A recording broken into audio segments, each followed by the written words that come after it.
السلام علیکم ویورز، ہمارے چینل پر خوش آمدید۔ آباد جہانگیر کی سیاہ مرسڈیز حویلی کے بلند و بالا آہنی گیٹ سے گزر کر پورچ میں رکی تو سنہری دھوپ دھیرے دھیرے شام کی آنچل میں چھپ رہی تھی۔ وہ ڈرائیونگ سیٹ پر بیٹھے ہوئے حویلی کی طرف دیکھنے لگا۔ گزرے ہوئے ماہو سال نے حویلی کے بے داغ حسن پر کوئی اثر نہیں چھوڑا تھا۔ وہ آج بھی ویسے ہی ایک شان بے نیازی سے کھڑی تھی۔ وہ مسکراتے ہوئے اپنے کوٹ کو بازو پر ڈالتے ہوئے تیزی سے نیچے اترا ہی تھا، لیکن اس کی نظریں ایک جگہ پر ٹھہر گئیں۔ لان کے بیچوں بیچ ایک لڑکی سفید کرتے اور نیلی جینز میں ملبوس بچوں کے ساتھ چھپن چھپائی کھیل رہی تھی۔ اس کے لمبے سیاہ بال ہوا کے سنگ لہرا رہے تھے اور وہ اپنی آنکھوں پر پٹی باندھے ہنستے ہوئے بچوں کو پکڑنے کی ناکام کوشش کر رہی تھی۔ وہ بھی نہ چاہتے ہوئے لان کے کونے میں جا کر رک گیا۔ اس کی نگاہیں بار بار اس لڑکی کے تعاقب میں تھی جو بچوں کے ساتھ ہنستے کھیلتے بے خبر تھی کہ کوئی اسے پرشوق نگاہوں سے دیکھ رہا ہے۔ اچانک وہ چونک پڑا۔ ہنستے گالوں پر ڈمپل اور ہونٹوں پر دل فریب تل۔ آیت؟ کیا یہ آیت ہے؟ وہی ہوگی۔ اس کے ہونٹوں کے اوپر تل تھا اور ڈمپل بھی، لیکن یہ اتنی بدل گئی ہے، کمال ہے۔ آباد کے ذہن میں کشمکش چلنے لگی۔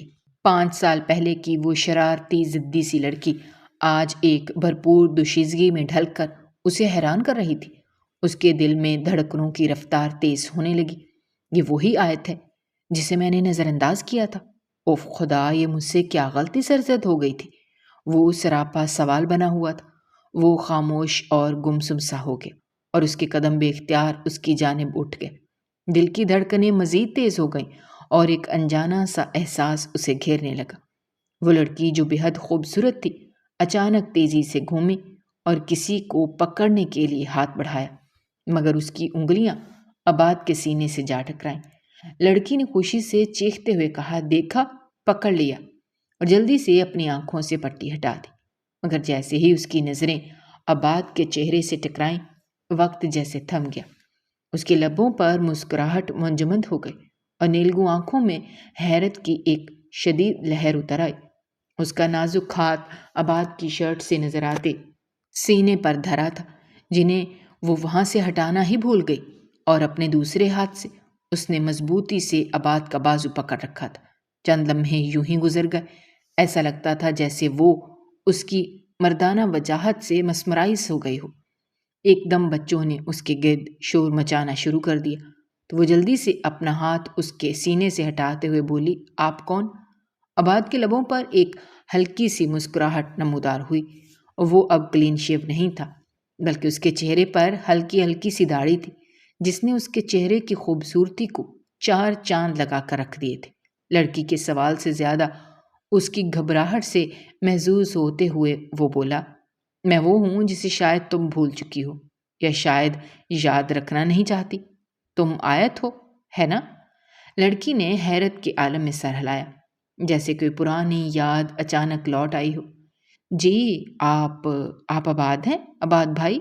اس نے لفظ بھائی پر زور دیتے ہوئے کہا تو آباد کی مسکراہٹ گہری ہو گئی۔ ہاں، آباد جہانگیر ہوں، 5 سال پہلے کا وہ آباد جو تمہارے ہر نخرے کو سہتا تھا، لیکن آج لگتا ہے تم بھی بہت بدل گئی ہو۔ آیت نے اپنی نظریں جھکا لی۔ 5 سال بہت ہوتے ہیں آباد بھائی، لوگ بدل جاتے ہیں اور شاید حالات بھی، لیکن تم ابھی بھی ویسی ہی ہو، آباد نے ہلکی مسکراہٹ کے ساتھ کہا۔ آباد کی نظریں اس کی باتوں کے پیچھے چھپی تلخی کو محسوس کر رہی تھی، مگر اس کے چہرے نے اس تلخی کو ایک دم سے ڈھانپ لیا۔ وہ آیت جو کبھی چھوٹی سی شرارتی لڑکی تھی، اب ایک مضبوط اور پراسرار لڑکی کے طور پر اس کے سامنے کھڑی تھی۔ ایک دم آیت نے چہرے پر مصنوعی شرارت لاتے ہوئے کہا، آپ ابھی بھی ویسے ہی ہیں یا کچھ بدل گئے ہیں؟ بھئی یہ تو اب تم ہی بتانا۔ تو وہ ایک دم سے آباد کی طرف غور سے دیکھنے لگی۔ آپ کیا یہاں پر رہنے کے لیے آئے ہیں؟ پہلے تو ارادہ نہیں تھا، لیکن اب لگتا ہے کہ جیسے اب کہیں جا نہیں سکوں گا۔ وہ اس کی آنکھوں میں آنکھیں ڈالتے گہری نظروں سے اسے تکتا ہوا بولا تو وہ ایک دم گڑبڑا گئی۔ انہیں ابھی باتیں کرتے ہوئے کچھ ہی دیر ہوئی تھی کہ اچانک پورچ میں کامران نے تیزی سے بائک لا کر روکی تو اسے دیکھ کر آیت کے چہرے پر مسکراہٹ پھیل گئی۔ کامران کے ہاتھ میں سموسے اور چٹنی کا شاپر تھا جو اس نے جلدی سے بائک سے اتارا تو ایک دم آیت نے ہاتھ فضا میں بلند کر کے اس کو اپنی طرف متوجہ کیا۔ کامران نے جو ہی اس کی طرف دیکھا تو وہ مسکرا دیا، لیکن جب اس کی نظریں عباد جہانگیر پر پڑی تو وہ خوشی سے چلا اٹھا۔ وہ تقریباً بھاگتا ہوا اس کے قریب آ رہا تھا، لیکن نہ جانے کیوں اسی لمحے عباد جہانگیر کو کامران سے ملنے کی خوشی کا کسی قسم کا احساس نہیں جاگا، کیونکہ اسے دیکھ کر آیت کے چہرے کی خوشی اور چمک نے اسے شدید غصے اور حسد میں مبتلا کر ڈالا تھا کہ اسے اپنا ہی بھائی برا لگنے لگا، حالانکہ وہ پورے 5 سال کے بعد اپنے بھائی کو دیکھ رہا تھا۔ اپنے اس احساس پر عباد جہانگیر الجھن میں مبتلا ہو گیا۔ اس سے پہلے اس نے کبھی بھی اپنے بھائی کے بارے میں اس طرح کے جذبات کا ادراک نہیں کیا تھا۔ کامران اپنے بھائی کے ساتھ بغل گیر ہو گیا اور اپنی خوشی کا اظہار کرتے ہوئے اس کی اچانک آمد کے بارے میں پوچھ بیٹھا تو نہ جانے کیوں عباد انتہائی ناگواری سے بولا، میرا گھر ہے، میں جس وقت چاہوں آ سکتا ہوں، اب کیا میں ایک ایک کو پکڑ کر بتاؤں کہ میں آ رہا ہوں؟ لیکن کامران اس کو دیکھ کر اتنا خوش تھا کہ وہ یہ محسوس ہی نہیں کر پایا کہ عباد اس پر ٹھیک ٹھاک طنز کر بیٹھا ہے۔ وہ بجائے اپنے بھائی کی بات کو محسوس کرتا اس سے پوچھنے لگا، آپ اندر سب سے ملے ہیں یا نہیں؟ کس وقت آئے ہیں؟ تو عباد نے انتہائی رکھائی سے جواب دیا، تمہیں تو پولیس میں ہونا چاہیے، اتنی انکوائری کرتے ہو گھر آنے والوں سے۔ تو کامران ایک دم سے چپ ہو گیا اور پھر اس نے آیت کو شاہ پر پکڑاتے ہوئے کہا، یہ لو سموسے، گرم گرم ہیں، کھا لو، پھر ایسے نہ ہو کہ ٹھنڈے ہو جائیں تو مزہ نہیں دیں گے۔ تو آیت اس کی بات پر مسکراتے ہوئے بولی، واقعی تم بہت اچھے ہو، میں تو سمجھی کہ تم بھول ہی جاؤ گے۔ تو وہ ایک دم سے بولا، بھلا میں بھول سکتا ہوں؟ تم نے کوئی فرمائش کی ہو اور میں نہ لاؤں؟ پاس کھڑے عماد جہانگیر نے چونک کر اپنے بھائی کامران کو دیکھا تو وہ اسے انتہائی زہر لگا۔ جبکہ آیت نے شرما کر اپنا چہرہ جھکا لیا تو اس کے اندر ایک دھواں سا بھرنے لگا۔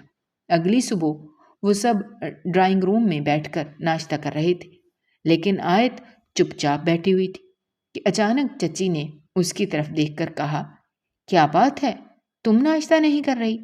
تو وہ انتہائی بے دلی سے بولی کہ دل نہیں کر رہا۔ تو عباد نے اس کی طرف نگاہ اٹھا کر دیکھا جو مسلسل پلیٹ میں رکھے چمچے کے ساتھ کھیل رہی تھی۔ اسی وقت ڈرائنگ روم میں کامران داخل ہوا تو اسے دیکھ کر آیت ایک دم سے کھل اٹھی اور فوراً اس نے کامران کو ناشتہ دیا اور پھر اس کے ساتھ والی چیئر پر بیٹھ کر مزے سے ناشتہ کرنے لگی۔ ڈرائنگ روم میں سبھی ناشتہ کرنے میں مصروف تھے، لیکن عباد مسلسل آیت اور کامران کو دیکھ رہا تھا جو بہت دھیمی دھیمی آواز میں ایک دوسرے کے ساتھ مسلسل گفتگو کر رہے تھے۔ کامران کی کسی بات پر آیت نے اپنا نچلا ہونٹ دانتوں میں دباتے ہوئے اپنی مسکراہٹ روکی اور پھر اس کی طرف محبت پاش نظروں سے دیکھنے لگی، جسے دیکھ کر عباد کے دل میں ایک آگ سی لگ گئی۔ آیت کے ساتھ فری ہوتا ہوا اسے اپنا بھائی بہت برا لگ رہا تھا کہ اچانک اس نے کامران کو ٹوکتے ہوئے کہا، یہ کیا تم بچوں کی طرح کھانے کی ٹیبل پر بول رہے ہو؟ خاموشی سے ناشتہ کرو، اور پھر تم نے کالج نہیں جانا کیا؟ دیر ہو رہی ہے۔ تو کامران نے نگاہ اٹھا کر اپنے بڑے بھائی کی طرف دیکھا، لیکن ادب کی وجہ سے اس نے کچھ نہیں کہا اور خاموش ہو گیا، جبکہ آیت نے انتہائی عجیب نظروں سے عباد کی طرف دیکھا، جیسے اسے عباد کا اس طرح سے کامران کو ٹوکنا پسند نہ آیا ہو۔ ڈرائنگ روم میں باقی تو کسی نے عباد کے رویے پر توجہ نہیں دی، لیکن اس گھر کے سربراہ کی حیثیت سے ان کے دادا جی نے انتہائی گہری نظروں سے عباد کی طرف دیکھا اور پھر نیپکن سے ہاتھ صاف کر کے وہ وہاں سے اٹھ کر چلے گئے۔ کامران نے ناشتے سے ہاتھ کھینچ لیے اور وہ سب کو اللہ حافظ کہہ کر ڈرائنگ روم سے چلا گیا تو آیت بھی ایک دم وہاں سے اٹھ کر باہر چلی گئی۔ یہ منظر دیکھ کر عباد کو لگا کہ جیسے اس کی بھوک ہی مر گئی ہو۔ اس نے ایک دم کرسی کی پشت سے ٹیک لگائی اور پھر ناشتہ ادھورا چھوڑ کر وہ اپنے کمرے میں چلا آیا اور کمرے میں ٹہلنے لگا۔ ایک عجیب سی بے چینی اور فرسٹریشن اس کے دل میں پیدا ہو چکی تھی۔ کل سے اب تک اسے کامران اور آیت کے درمیان بے دکلفی کی کچھ سمجھ نہیں آ رہی تھی۔ ٹہلتے ٹہلتے وہ اپنے کمرے کی کھڑکی میں آ کر کھڑا ہو گیا، جہاں سے لان بالکل صاف دکھائی دیتا تھا۔ لیکن اچانک وہاں پر آیت اور کامران کو دیکھ کر وہ سٹپٹا سا گیا۔ وہ دونوں ایک دوسرے کے ساتھ کھڑے تھے اور آیت ہنستے ہوئے کامران سے کچھ کہہ رہی تھی تو کامران کسی مسخرے کی طرح منہ بنانے لگا۔ ان دونوں کو ایک دوسرے کے ساتھ ہنستا دیکھ کر عباد جل کر رہ گیا۔ اس کے دل میں ٹیس سی اٹھی اور وہ ایک عجیب اداسی میں گھر گیا۔ وہ یہ سمجھنے سے قاصر تھا کہ ایسا کیوں ہو رہا ہے، تبھی اس کے دماغ میں ایک خیال آیا اور اس خیال نے اس کے دل کی جلن کو بڑھا دیا۔ کیا کامران اور آیت کے درمیان کچھ چکر چل رہا ہے؟ یہ سوچ آتے ہی وہ بے چین ہو گیا۔ اسے کامران ایک دم سے برا لگنے لگا، ایک ایسا رقیب جو اس کی محبوبہ پر نظر رکھے ہوئے ہے، حالانکہ وہ اس کا بھائی تھا اور آیت کا کزن لگتا تھا۔ ان دونوں کا بچپن اسی حویلی میں کھیل کود کر گزرا تھا۔ اب اگر وہ آپس میں ہنسی مذاق کرتے ہیں یا بے تکلفی سے بات کرتے ہیں تو اس میں کوئی غیر معمولی بات نہیں ہے، وہ اپنے آپ کو سمجھانے لگا۔ لیکن وہ جتنا ان باتوں پر دلائل دیتا، اس کا دل ایک منٹ کے اندر اندر ان تمام دلائل کو رد کر دیتا، اور پھر جب وہ ہر بار آیت اور کامران کو ایک ساتھ اکٹھے وقت گزارتے دیکھتا تو اس کا دل ٹوٹ جاتا۔ آیت کی مسکراہٹ، کامران کی باتوں میں چھپی ہوئی ہنسی اور ان کے درمیان بڑھتی ہوئی قربت، یہ سب چیزیں عباد کے لیے بہت تکلیف دہ ہونے کے ساتھ ساتھ ایک چیلنج بھی بن چکی تھی۔ عباد جہانگیر نے ہمیشہ اپنی زندگی کے فیصلے خود کیے تھے۔ اسے یقین تھا کہ وہ جو سوچتا ہے وہی درست ہے، لیکن آیت کے معاملے میں اس کا اعتماد بار بار ٹوٹ رہا تھا۔ وہ حویلی میں ہر دن اسے کامران کے سنگ دیکھتا، کامران کے بغیر اس کی بے چینی کو محسوس کرتا، تو ایسے میں اس کا دل چاہتا کہ وہ کسی طور کامران کو اس کی زندگی سے نکال دے اور اسے اپنی زندگی کا حصہ بنا لے۔ آیت اب عباد کی نظروں میں صرف وہ کم سن بدو سی لڑکی نہیں رہی تھی جسے وہ 5 سال پہلے منگنی توڑ کر چلا گیا تھا۔ اب وہ ایک خود اعتماد، خوبصورت اور مضبوط لڑکی بن چکی تھی۔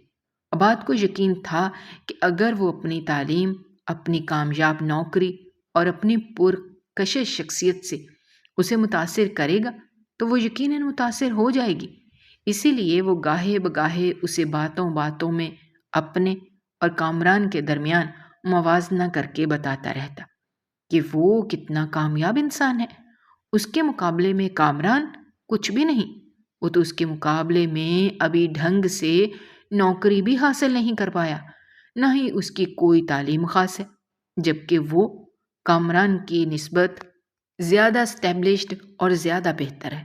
اتنی معمولی سی نوکری پر کوئی بھی لڑکی کامران کے ساتھ خوشی خوشی زندگی نہیں گزار سکتی۔ وہ اپنے ہی بھائی کو آیت کی نظروں سے گرانے کی کوشش کرتا رہتا تھا۔ وہ جانتا تھا کہ بار بار جب وہ اپنے بھائی کے بارے میں آیت سے ایسی باتیں کرے گا تو وہ خود ہی کھرے کھوٹے کا اندازہ کر لے گی اور ضرور اس کی طرف پلٹے گی۔ وہ اس سے بات کرنے کا کوئی بھی موقع جانے نہیں دیتا تھا۔ لیکن ایک شام جب آیت لان میں بچوں کے ساتھ کھیل رہی تھی، عباد نے موقع کو غنیمت جانا۔ وہ آیت کی طرف بڑھا، لیکن جیسے ہی وہ قریب پہنچا، آیت نے اسے دیکھ کر فوراً اپنی نظریں پھیر لی اور بچوں کے ساتھ مصروف ہو گئے۔ عباد کو اس کے رویے سے ایک عجیب سی تکلیف ہوئی، لیکن اس نے اپنی سنجیدگی کو ایک طرف رکھتے ہوئے خوش اخلاقی سے کہا، آیت، تمہارے ساتھ وقت گزارے ایک زمانہ ہو گیا، کیا تمہیں نہیں لگتا کہ ہمیں ایک دوسرے کو جاننے کے لیے تھوڑا وقت نکالنا چاہیے؟ آیت نے مسکرا کر کہا، آپ میرے اور میں آپ کے بارے میں سب جانتے تو ہیں، اس سے زیادہ ہم ایک دوسرے کو جان کر کیا کریں گے؟ جب 5 سال پہلے آپ نے ایک فیصلہ کر ہی لیا تھا تو اب اس پر قائم رہیں۔ عباد اس کے جواب پر جذبز ہو گیا اور کچھ لمحے کے لیے خاموش ہو گیا، لیکن پھر دھیرے سے بولا، کچھ فیصلے وقت کے ساتھ غلط ثابت ہو جاتے ہیں آیت، شاید میں بھی غلط تھا۔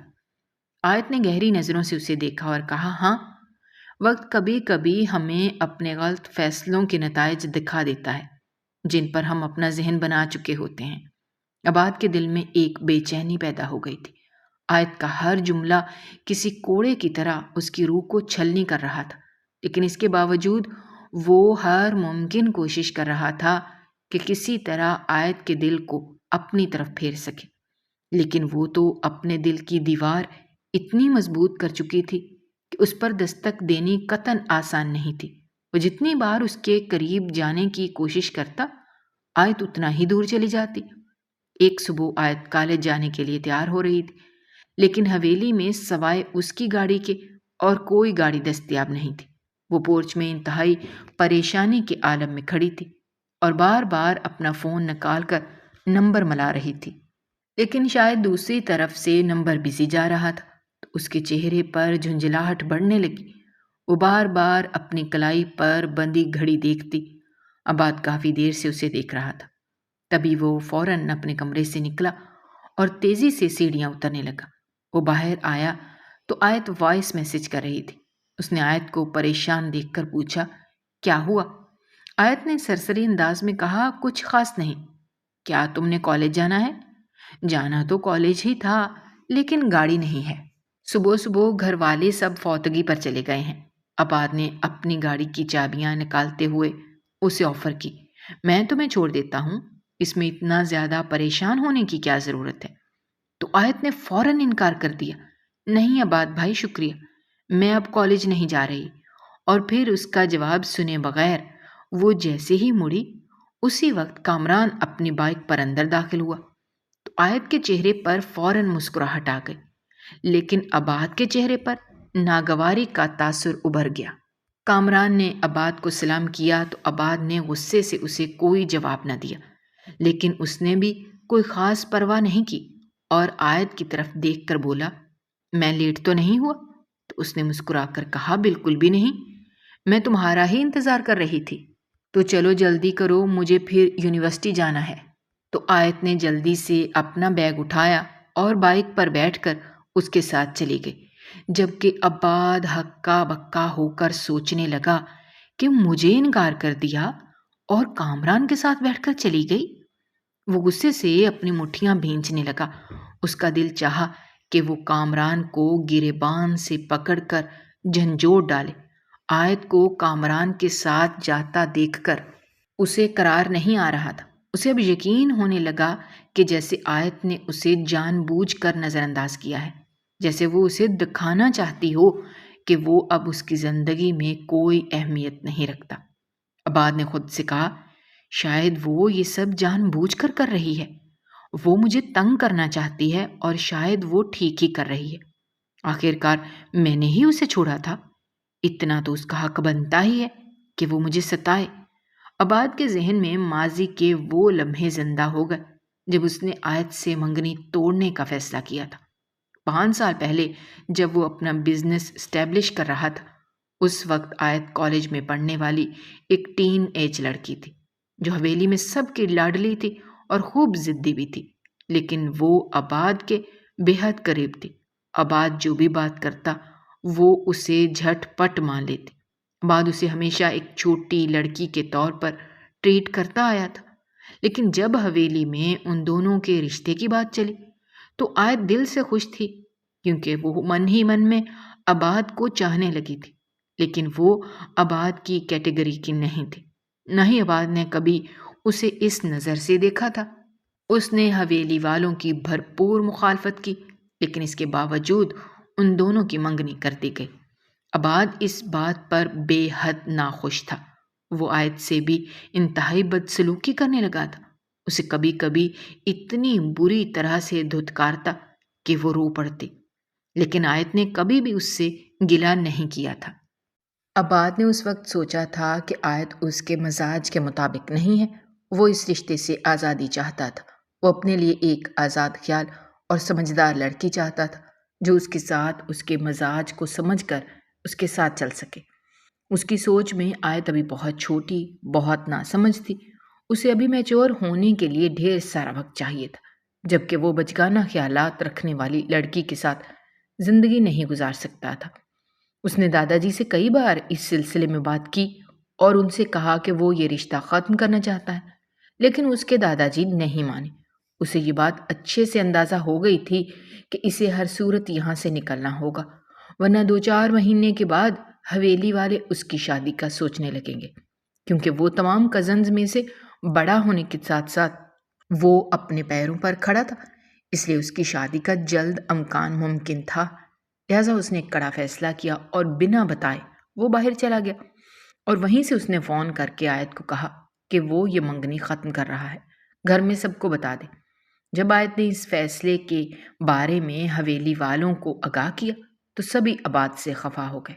اس کے دادا جی نے اسے کہا کہ وہ فوراً حویلی آئے، لیکن اس نے آنے سے انکار کر دیا اور کہا کہ اب وہ حویلی اپنی مرضی سے آئے گا، اور جس لڑکی سے شادی کرنا چاہے گا وہ حویلی والوں کی نہیں بلکہ اس کی اپنی پسند کی ہوگی۔ حویلی سے تقریباً روز ہی اسے فون کیا جاتا اور اسے واپس آنے کا کہا جاتا۔ اس نے تنگ آ کر اپنا رابطہ ہی منقطع کر لیا۔ اس نے اپنا نمبر کسی کو نہیں دیا، بلکہ جب اس کا دل چاہتا تو پبلک فون بوتھ سے حویلی والوں کا حال احوال لے لیتا، اور یوں باہر رہتے رہتے اسے 5 سال کا عرصہ پلک چپکتے گزر گیا۔ اس نے وہاں ایک گوری لڑکی سے شادی بھی کی جو زیادہ عرصہ چل نہ سکی، اور ان کے مابین طلاق ہو گئی۔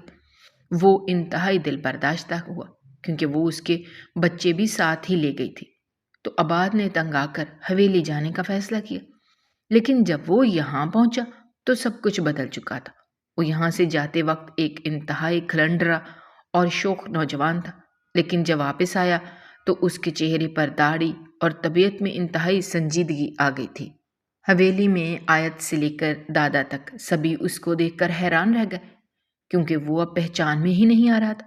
آج وہ اپنی ٹھکرائی ہوئی منگیتر کو دیکھ کر حیران تھا، جو بے پناہ خوبصورتی کے ساتھ ساتھ اسے اجنبی سمجھتی تھی۔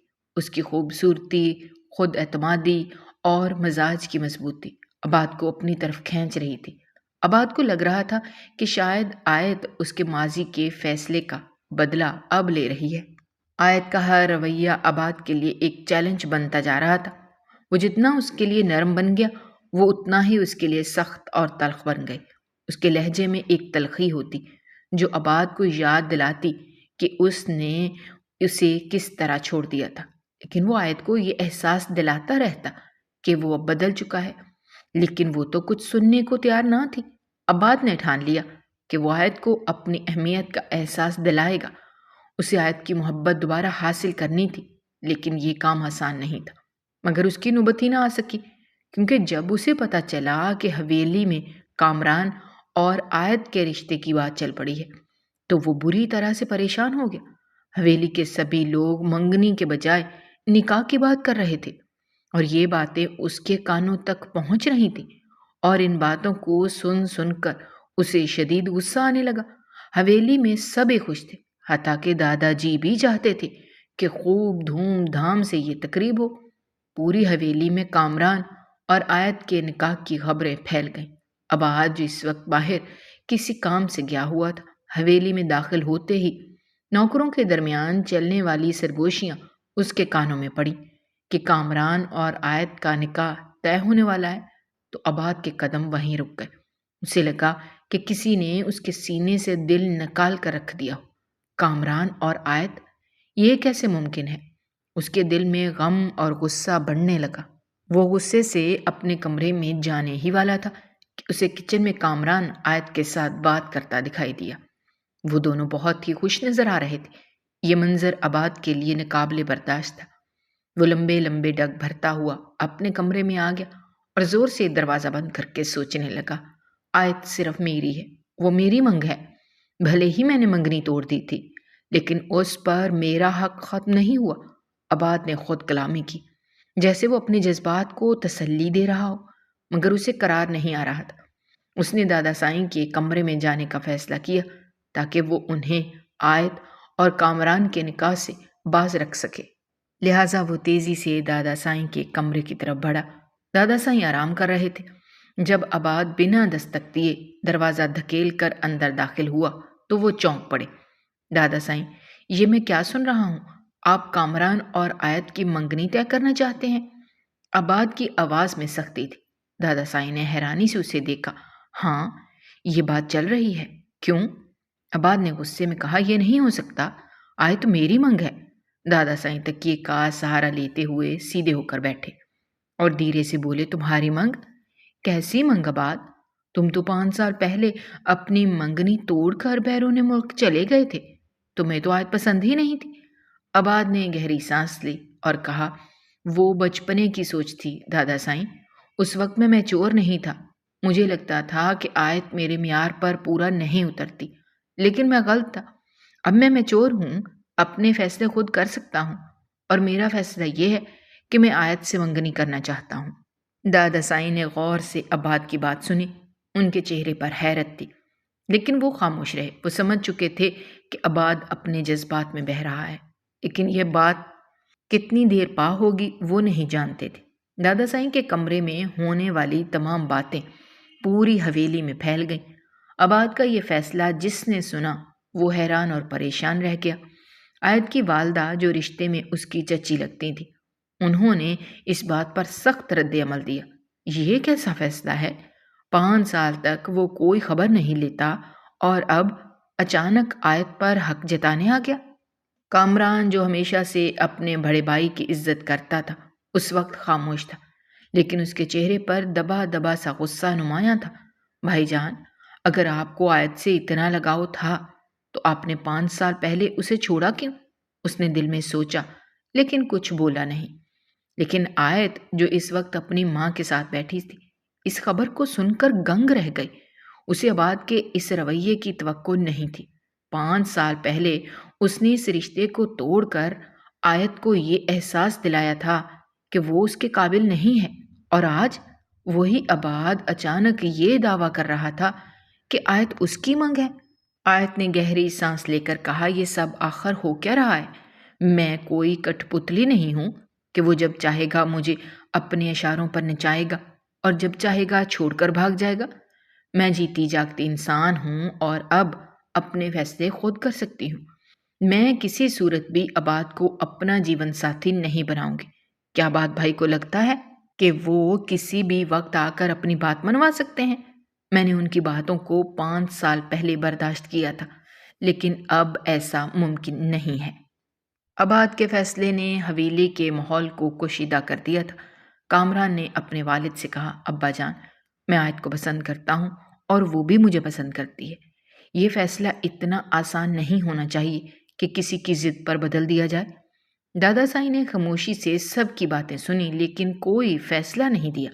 عباد نے کامران سے بھی بات کی اور اسے انتہائی سنگین نتائج کی دھمکیاں دیتے ہوئے کہا کہ آیت صرف میری تھی اور میری ہی رہے گی۔ یہ بات یاد رکھو، تمہیں یہ رشتہ ختم کرنا ہوگا۔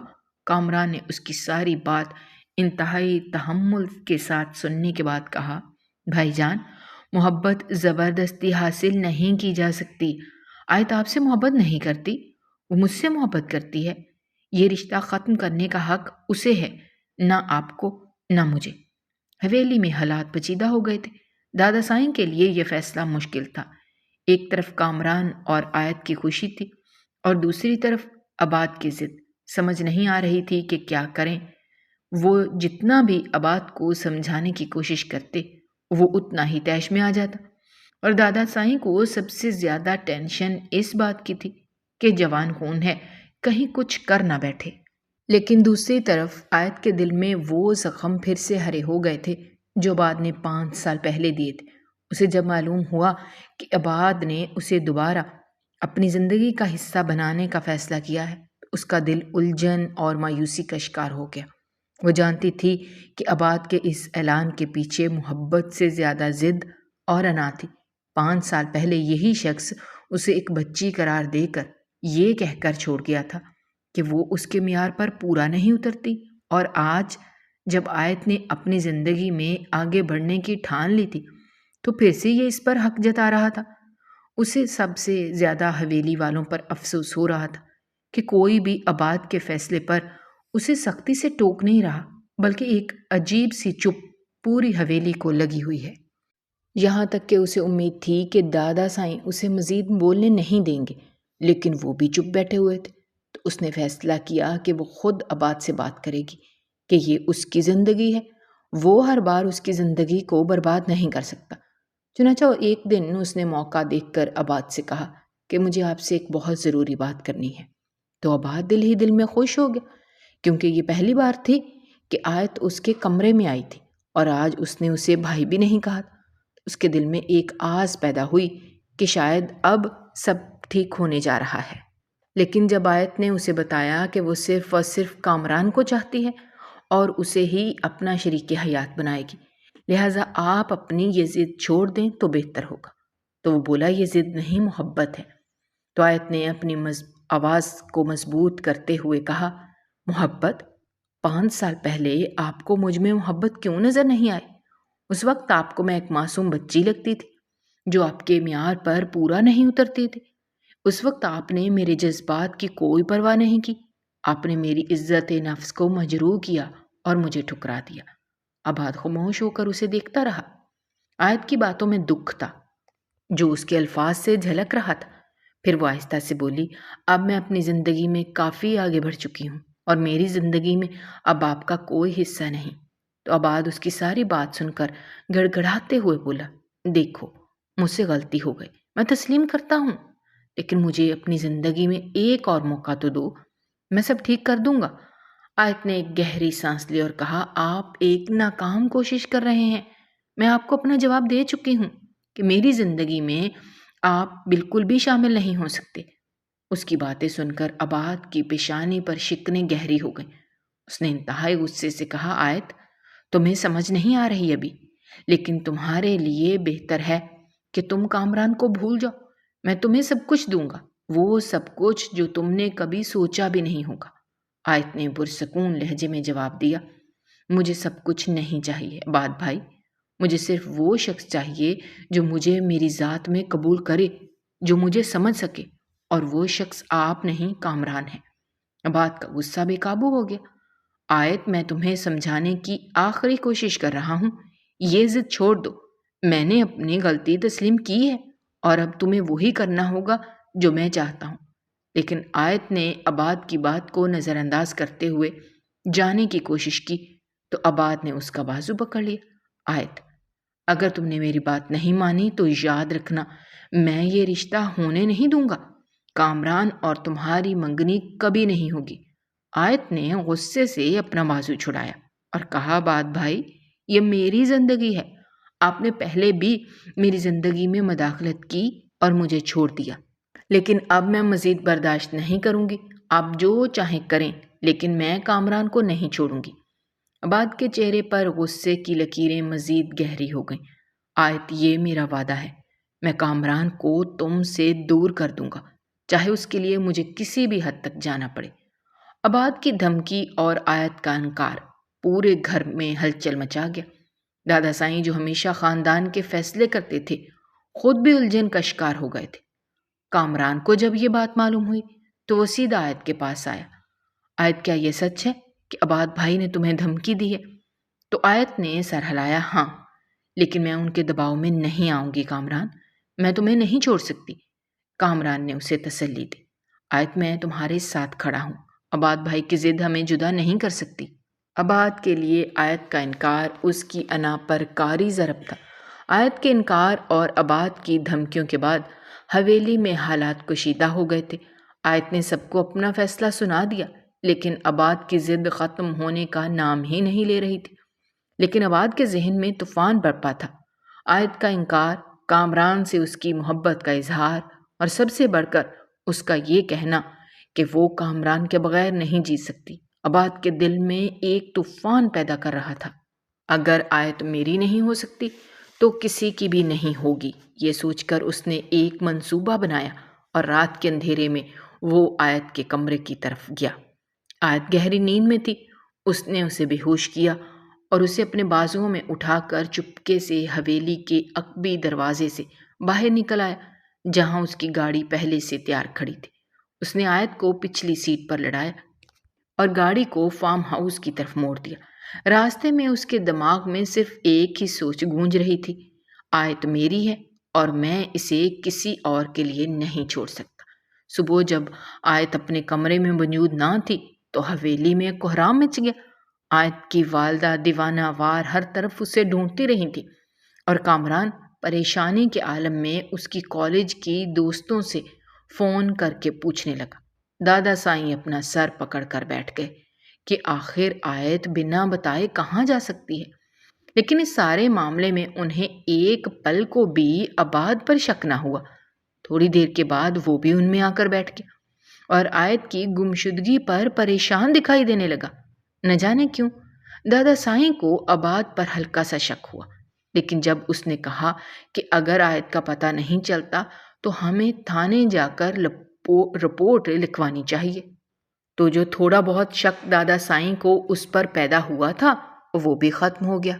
انہوں نے عباد کے کندھے پر ہاتھ رکھا اور کہا، ہم ضرور جائیں گے، لیکن تھانے جانے سے کتنی بدنامی ہوگی یہ بھی تو سوچو۔ لیکن دادا سائیں یہ اس کی زندگی کا بھی تو سوال ہے۔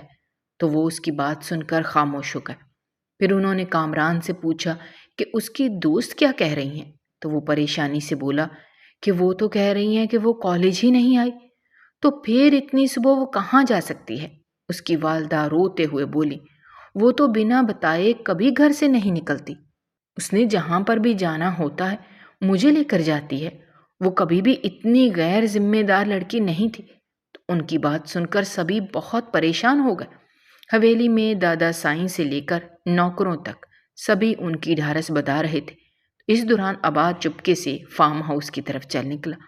راستے میں اس نے کھانے پینے کی چیزیں لیں اور جب وہ فارم ہاؤس پہنچا تو اس وقت تک آیت ہوش میں آ چکی تھی اور بیڈ پر انتہائی پریشان حال بیٹھی تھی۔ جو ہی عباد کمرے میں داخل ہوا وہ گھبرا کر اٹھ بیٹھی اور دروازے کی طرف لپکی، لیکن اس سے پہلے ہی عباد نے اسے پکڑ کر زوردار دھکا دیا اور وہ زمین پر جا گری اور پھر روتے ہوئے بولی، آپ مجھے یہاں کیوں لائے ہیں؟ یہ کون سی جگہ ہے؟ وہ غصے اور خوف کے ملے جلے جذبات سے بولی۔ عباد نے سخت لہجے میں جواب دیا، یہ سب تمہارے انکار کی وجہ سے ہے آیت۔ میں نے تمہیں محبت سے منانے کی کوشش کی، لیکن تم نے مجھے ٹھکرا دیا۔ اب میں تمہیں کسی اور کا نہیں ہونے دوں گا۔ آیت نے اپنی آنکھوں میں آنسوؤں کے ساتھ کہا، یہ زبردستی کیوں عباد بھائی؟ محبت زبردستی سے حاصل نہیں کی جا سکتی۔ عباد نے تلخی سے کہا، محبت حاصل کرنے کے لیے کبھی کبھی زبردستی کرنی پڑتی ہے۔ آج ہم یہاں نکاح کریں گے، چاہے تمہیں پسند ہو یا نہ ہو۔ آیت نے گہری سانس لیتے ہوئے کہا، ٹھیک ہے عباد بھائی، آپ زبردستی نکاح کر کے میرا جسم حاصل کر لیں گے، لیکن میرا دل تو کامران کے لیے دھڑکتا ہے۔ اس محبت کا کیا کریں گے جو آپ کے پاس کبھی نہیں آ سکتی؟ یہ الفاظ عباد کے دل پر ایک تیز خنجر کی مانند لگے۔ وہ چند لمحے خاموش رہا، جیسے اس کا دماغ ان الفاظ کو سمجھنے کی کوشش کر رہا ہو۔ آیت کی بات نے اس کی تمام ضد، انا اور غصے کو ایک لمحے میں ختم کر دیا تھا۔ اس نے خود کو ایک ہارے ہوئے جواری کی طرح محسوس کیا۔ اس نے آیت کی آنکھوں میں جھانک کر دیکھا جہاں صرف کامران کے لیے محبت تھی۔ وہ جان چکا تھا کہ زبردستی کا یہ رشتہ نہ تو آیت کو خوش رکھ سکتا ہے اور نہ ہی خود اسے۔ میں نے اپنی ضد میں تمہارے جذبات کو سمجھنے کی کوشش ہی نہیں کی آیت، عباد نے دھیرے سے کہا۔ میں ہمیشہ سے یہ سمجھتا رہا کہ محبت صرف جیتنے کا نام ہے، لیکن آج تم نے مجھے سکھا دیا کہ محبت کسی کو آزاد دیکھنے کا نام ہے۔ عباد نے دروازہ کھولا اور آیت کی طرف اشارہ کرتے ہوئے کہا، جاؤ آیت، اپنی زندگی جیو، میں تمہیں روکنے کی کوشش نہیں کروں گا، تم کامران کے ساتھ خوش رہو۔ آیت نے حیرت سے عباد کو دیکھا، جیسے وہ اس کے الفاظ پر یقین نہ کر پا رہی ہو۔ آیت کو فارم ہاؤس سے آزاد کرنے کے بعد عباد نے اپنی گاڑی سیدھی ایئرپورٹ کی طرف موڑ دی۔ راستے میں اس نے اپنا فون بند کر دیا اور اپنی تمام ضروری دستاویزات کا نکال کر چیک کیا اور ہمیشہ کے لیے ملک چھوڑ دیا۔ آیت جب واپس حویلی پہنچی تو سب حیران رہ گئے۔ دادا سائیں نے اس سے سوال کیا تو اس نے خود پر بیتی سب کہہ سنائی۔ کامران نے آیت کو گلے لگا کر کہا، تمہیں اب پریشان ہونے کی ضرورت نہیں ہے، میں تمہارے ساتھ ہوں، اور اس نے اسی دن آیت سے نکاح کر لیا۔ عباد کے بارے میں کسی کو کچھ خبر نہیں ملی۔ اس نے ایئرپورٹ سے روانگی کے بعد سب سے رابطہ منقطع کر لیا۔ کوئی نہیں جانتا تھا کہ وہ کس ملک گیا ہے یا اب کس سال میں ہے، لیکن آیت اور کامران کے دل میں اس کی یاد ہمیشہ ایک ناپسندیدہ شخصیت کے طور پر زندہ رہی۔ اگر آپ کو ہماری کہانیاں پسند آ رہی ہیں تو ہمارے چینل کو سبسکرائب کیجیے، ویڈیوز پر کمنٹ کیجیے اور شیئر کیجیے۔ شکریہ۔